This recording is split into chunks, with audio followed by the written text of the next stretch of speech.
Thor's mighty hammer. The puniest hammer ever.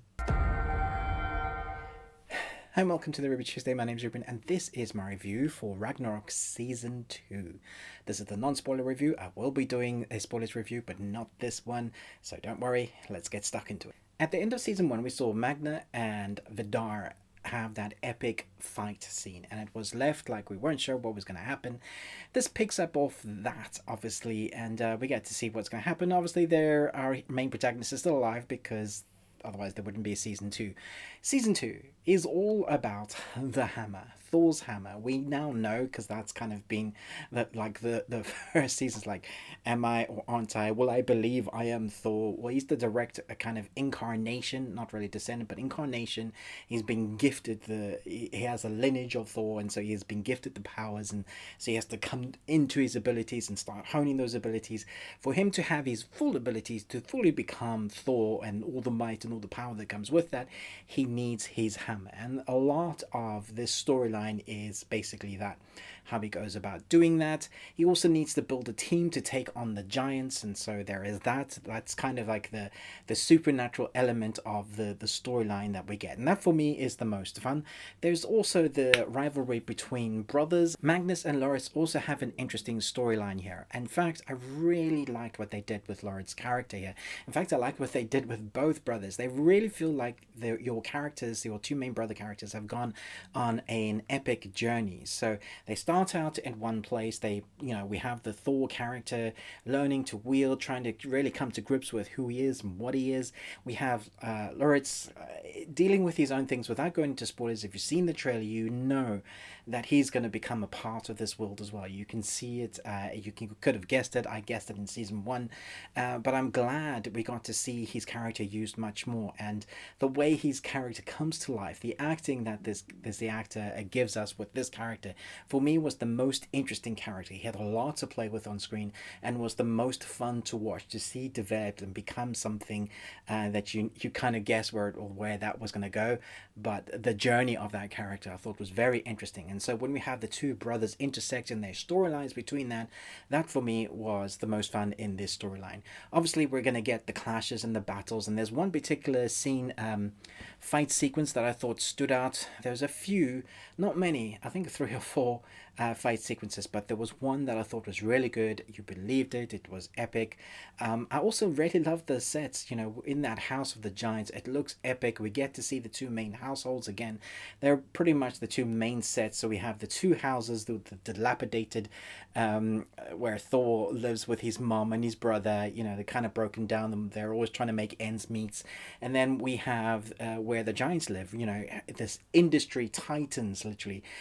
Titan has lots of money, but their company has poisoned the well, has poisoned the water, and so all the humans are against this company, and so we have that going on in the background. At the same time, we still have kind of these side story characters that you don't really care about, and they also feel like they're pushed to the side somewhat. So we have these side characters that played more of a prominent part in season 1, really, but really you just felt like they didn't even really need to be apart from that. They could have totally been written out of the series, and you probably wouldn't have cared.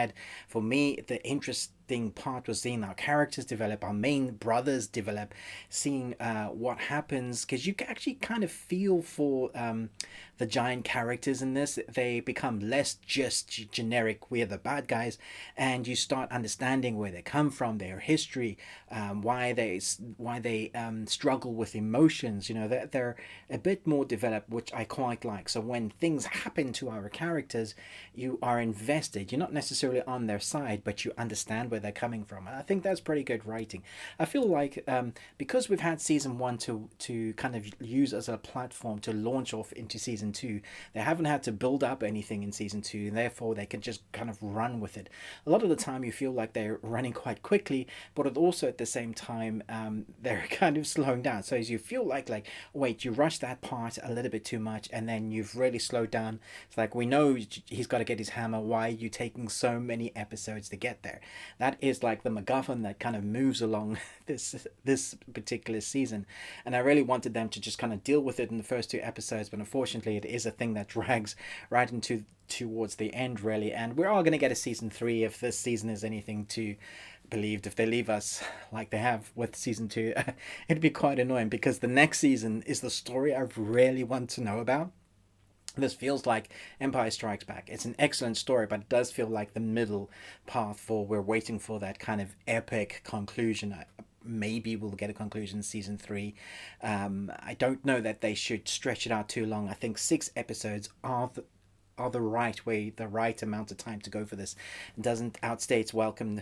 There are times when I was like, yeah, the pace is slowing down a little bit here, but for the most part, I really like what you're doing with the characters, the sets, the acting, the special effects were great.